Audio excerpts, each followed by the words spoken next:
I understand why Islander fans are upset that they couldn't find Barzal a line mate.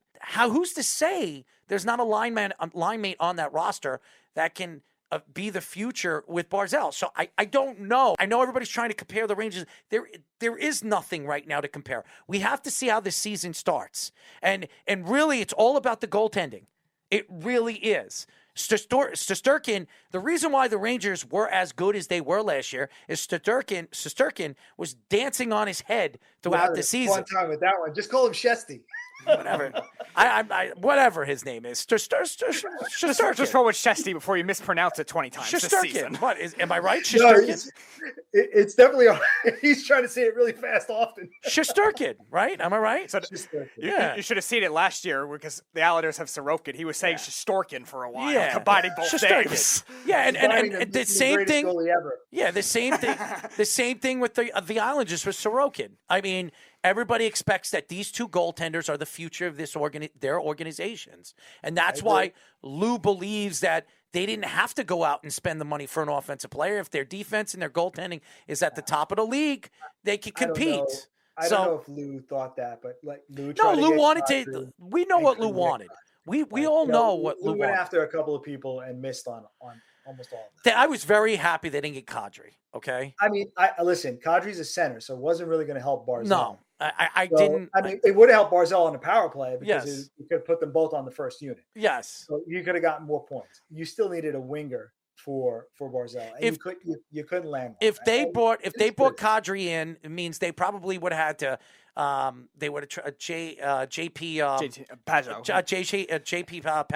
Anthony Beauvillier. Yes. Beauvillier, they were talking about trading Pajot, which I think was a bad move for the Islanders because the guy is a great center. He wins a lot of faceoffs, and you need that in the playoffs. So losing a particular center that good, it makes no sense. So I was very happy they didn't get Kadri.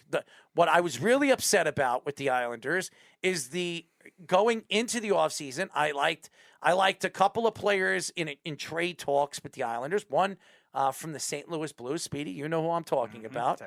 Tarasenko, who's still, dangled. He's still dangling out there, and maybe he has one more year left on his contract. Maybe they trade him at the trade deadline. If the Islanders are a playoff team, I wouldn't be surprised if the Islanders get Tarasenko.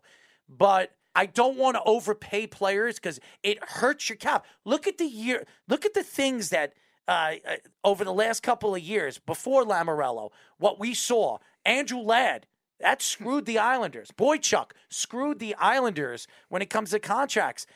It doesn't make sense. You're not going to overpay players of that magnitude with an age of 30 or higher that kind of money. There are always teams out there you could salary dump to that will use their cap to get high draft picks. Mm-hmm. The Chicago Blackhawks are sitting here going, hey, they're still telling people, we'll take a bad contract. We're good. We'll take one and we'll take another first round pick because they're in the middle of a rebuild. Mm-hmm. So there are teams that will weaponize the cap. So you can dump if you need to. For the love of God, I mean, the Rangers got rid of, and even though it was not a big cap hit, the Rangers got rid of Patrick Nemeth, attached the second round pick to him and got $2.5 million off the books, and everything counts. So listen, good teams, good general managers know how to work the cap. You can just go to Julien Brisebois in Tampa Bay, and that's a fine example. Year after year, they're up against the cap, and they're able to find ways to be competitive. Or you could just be the Coyotes that take 3 retired players to get the draft Coyotes. picks. Yeah, the Coyotes are a mess. I don't know what's going on with them. It's like Gary Bettman. They want to lose. Pet project is like I refuse to move them to Quebec. I just won't do it. Right? It's just like it is what it is.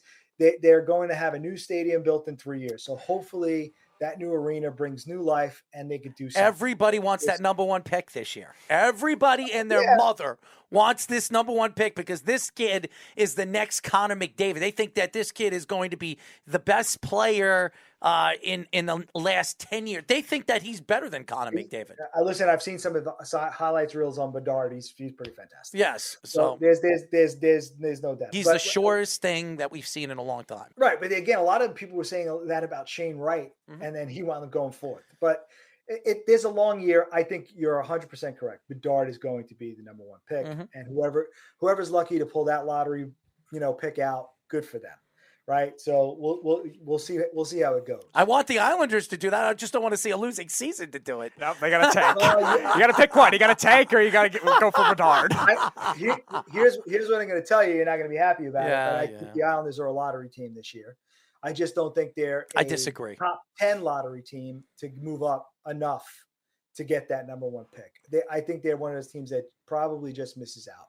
I think when you look at the Metro Division, like I told you before, we'll go Metro through it. Division is stacked. It's not we'll go through an easy division. And to me, your first and second place is going to be decided once again between the Rangers and the Hurricanes. Disagree. I think the Rangers take it this time around, and it'll be close. I think third place is going to be fought between the Capitals and the Penguins. And I think the Islanders might find themselves in a battle with a very good and upcoming Columbus Blue Jackets team that now has Johnny Gaudreau on it. And I think that could be something to keep an eye on. And the reason why I say that is simply because the Islanders don't have enough offense. And you really need – Sorokin will have to be outstanding and steal some games 2-1 in order for you to be in the playoff mix. That's how I'm seeing it. Now, could the Islanders to me are 90-plus point team. I think they're still going to be right up there. Do the Capitals or the Penguins falter?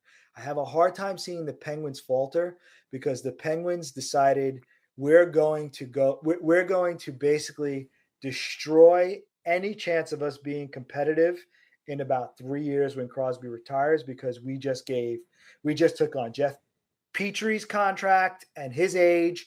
We just gave Malkin a bunch of money. We just gave Letang a bunch of money. These guys are going to be 40 years old by the time their contracts expire. And they're already getting close to 40 as it is. It's the Penguins really have decided to go all in on winning a cup either this year or next, because they know after that, Crosby's probably retiring, because he even said it. It's going to, when his contract is up in 3 years, he'll evaluate if he wants to continue playing. Then they'll have to figure out, how do they dump Malkin's contract or buy it out, or Letang, can they salary dump him at some point? I have no idea what the Penguins are going to do, but at least for this year, they're in the mix for the playoffs.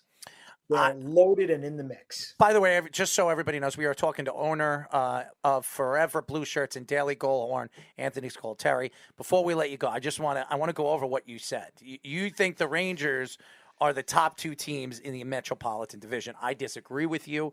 I think the Hurricanes are by far the best team in this Metropolitan Division. I think this year you're going to see this, and I'm doing what you did about a year and a half ago. I think the Philadelphia Flyers, as bad as the season they had last year, they're going to have a better season this year. I like some of the young players. They have one of the best farm systems in hockey. I think their young goaltender Hart didn't have a good season last year. I think he's going to have a better season this year. I know they made a terrible trade, at the trade deadline, which kind of threw me off on why they did it. But I think they're an up-and-coming team. I like what the Devils did in the offseason. I really do. I like some of the young players, some of the veteran players that they brought in. I don't think they're a playoff team, but I like what they did. I think the Penguins are washed up. I don't even know if they're making the playoffs. I really don't. I'm not a big fan of theirs. And their goaltending stinks, okay? They're horrible. Listen, their goaltending. By the way, great signing by the Rangers, Domingue. Wonderful. Wonderful. Nothing.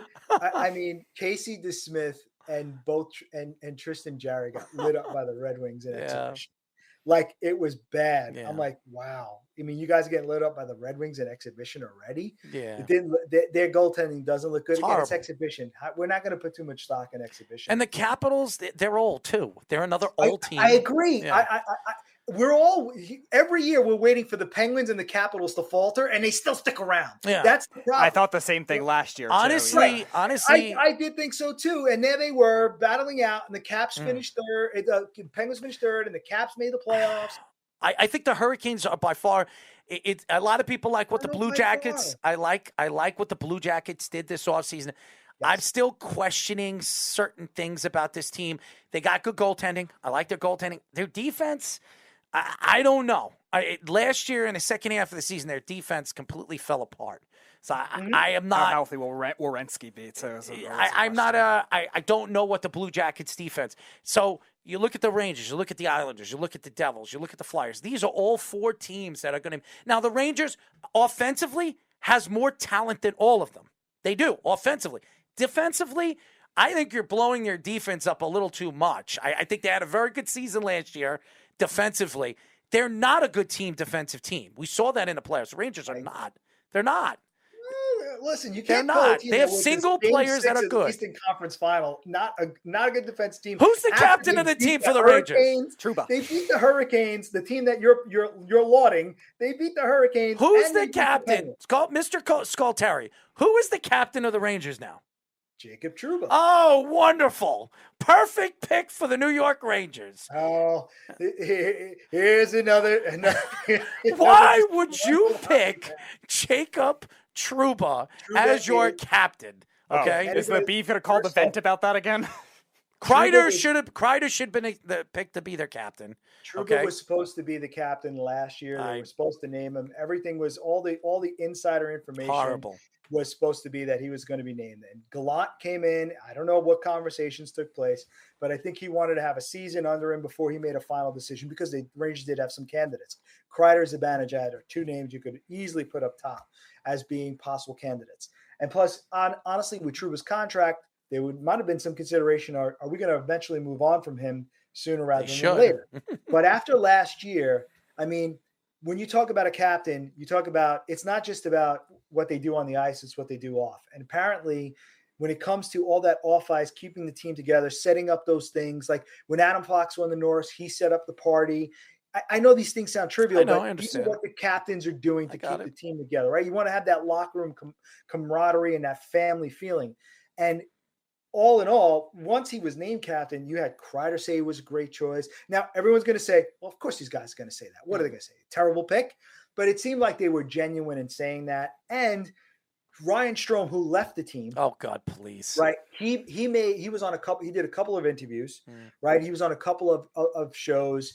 One of them was like the Cam and Strick podcast. I checked that out, yes. Right. And he was talking about, Trouba and how Trouba turned the series around, not just because he was the one that made the contact with Crosby, but he was the one going into game 5, with the rah-rah speech to say, this is what we're going to do. And we're going to win this series. So that's the guy who decided to speak up. It wasn't Mika. It wasn't Kreider. And that's why he got named captain. Will he be here all for the remaining years of his contract? Let me just tell you this, just for fun, because I have a website and that's what I do. I love it. When I wrote an article at foreverblueshirts.com, and I was like, you know what? Let me look at all the Rangers captains. Let me tally up all the years they were captain. What's the average? No, it's like 3 seasons. Yeah. It's like, can you make it 3 seasons? It was really for a Rangers captain. You have Messier, who was captain for 10 years, but it was split between 2 stints, right? So literally, like, okay, being captain of the Rangers doesn't necessarily mean you're going to be in the distance. I mean, they traded the last 2. Yes. They traded Callahan and McDonough. Yes. I like both of those guys. I like both of those guys. So I wish the Islanders brought in Callahan. Whenever he became available, they weren't really contending. No, but I like Ryan Callahan. And even though with the concussion problems that he had, I like Ryan, and I also like McDonough, who actually, where did he go in the offseason? Predators. Yeah, where did he go? Predators. Okay, salary dump. Complete salary, which I think it was a terrible move by the Tampa Bay Lightning, and I think they had no choice. This is what happens when you're a contending team and you're up against the cap. You've got to make these hard decisions, and they saved over $4 million by basically dumping him for picks, and they did it to try and keep some other guys around. We really appreciate you joining us, and I definitely want to get you on as the season. We're not going to wait a year. Let's get you on before the season's end, middle of the season, and we'll see where your Rangers are at. Because you actually think that the Islanders are a lottery team, which I think is very funny. I like that you're laughing at me. I think it's funny. I guess you didn't play back the tape when I said that the Islanders were one of the top 2 teams last year. I remember you said that, but I also remember the year before when you said the Islanders are not a playoff team and they're a lottery team, and they weren't. They were one of the better teams in the NHL. You also said Philadelphia was they were going to win the division. They were going to win the division. So. That was at the start of the short season, the 56-game season. Wait, yeah, give me a hold on. Now we're going back 2 seasons. Anthony, I love messing around with you. Okay, I love it. I by the way, I can believe I said the Flyers were going to stink last year. Yeah, last year you did.